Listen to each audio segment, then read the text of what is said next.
can save that and run it again. And this is just kind of the hello world view, but now when I hit the button, instead of nothing happens, it removes the, oh, actually, what happens to this? This is a very good question. What really happens to this? It's invisible now. It's still there. Okay, that's what the shirt. Okay. He's right. It's taking off what's called the display list. So at runtime, Flash Player has a display list. Now this thing still exists in memory because you might have another button that says make it visible again, and having to reconstruct it again would take time. But as a developer, you can control that and make it visible as you want. If we wanted to go a little bit further with this, we can add some action script in here, and I'll just create a variable here. And action script is very tightly typed. Typed means if there's a variable, it has to be a certain data type. So we have my panel, it's a type of panel. If we wanted to have a something that controlled the text size for this, so let's go down to label. And if we see, it's called font size. See font size, Flash Builder helps us by telling us what type of variable this takes. So in this case, font size takes something called a number. So we're going to put this in here to set the font size of this from ActionScript. And we're going to make a variable called text size. And we're going to set the type as number. And we can also set an initial value. So I did a very small, well, it's a default font, so it's probably like 12 point or something. So we'll say 24. And what we're going to do now is called a data binding. And the data binding will take the variable that we've created and bind this label to it. Now there's one more thing we have to do. We have to use a keyword in the code called bindable.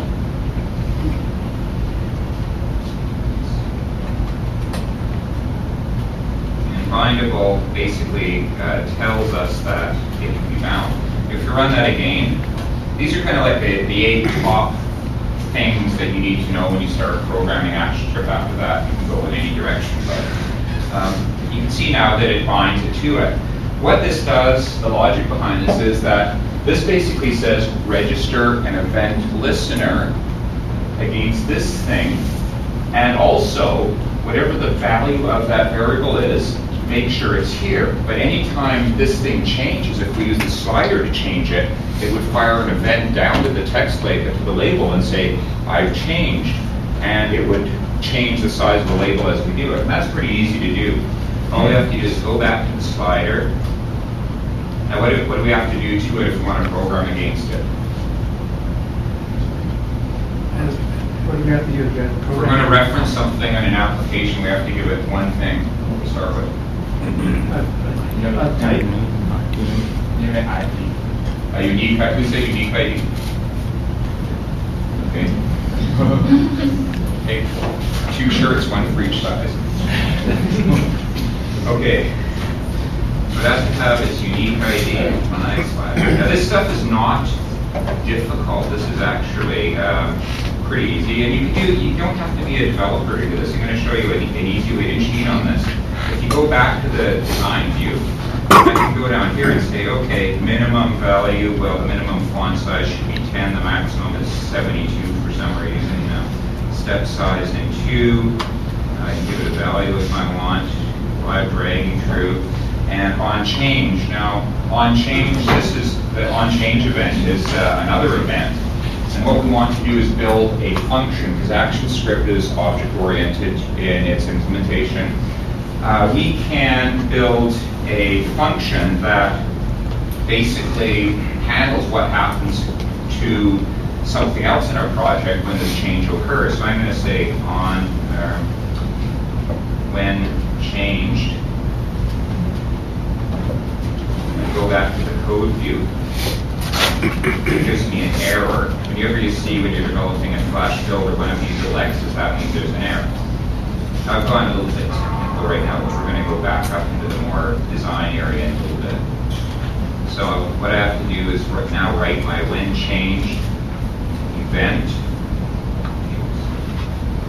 I have to use the keyword function here. And then there's 4 things you have to do. when you're building a function, you have to give it a scope. In this case, it's private. Only other members inside this application can use it. Keyword function, the name of the function, and the return type. The return type is optional. In this case, we're going to say text size equals my slider dot.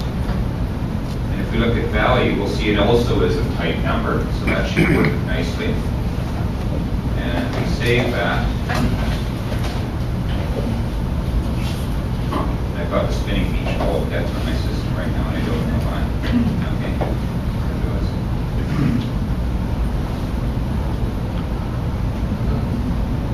We've got some very, very rough animation going. Now, most of this could have actually been done without writing code. There's not a lot of code to do either. The logic's very simple in this.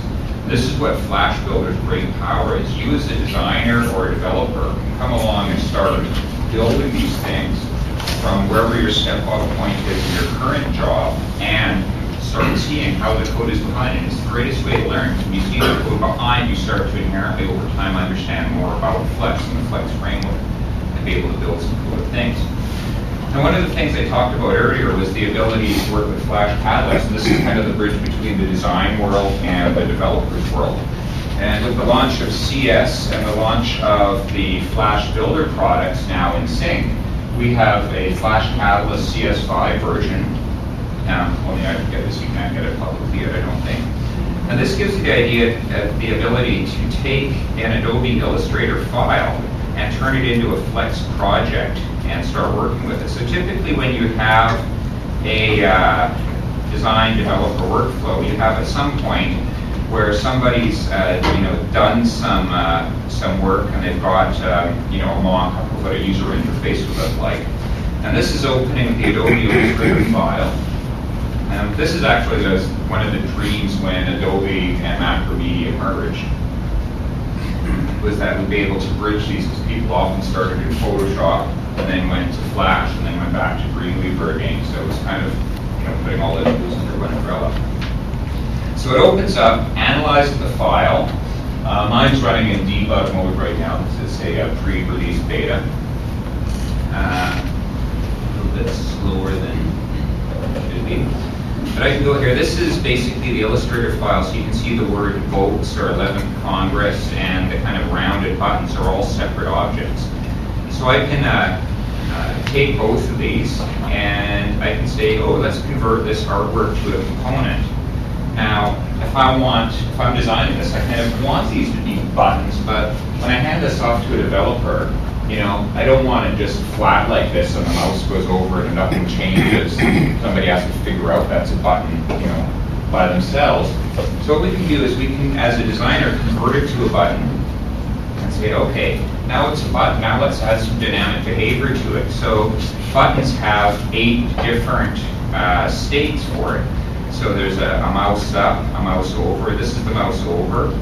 And if we wanted to do something with the mouse over, we can select this, and let's set the background of it, and say, okay, we want this to be yellow when it goes over. And now for the mouse down, we want it to be red, just to give some more feedback to this file.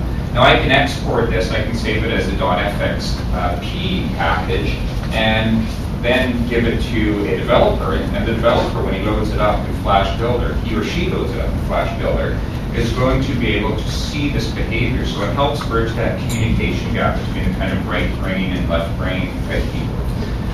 You can also, as a developer, you can run the project and it'll actually convert it to a Swift file, and you can run it just to test how it looked. And when you run it and look how it looks, it's going to give you a pretty reasonable idea of what it is. Okay, so there it is, normal. There's mouse over, and there's the clip.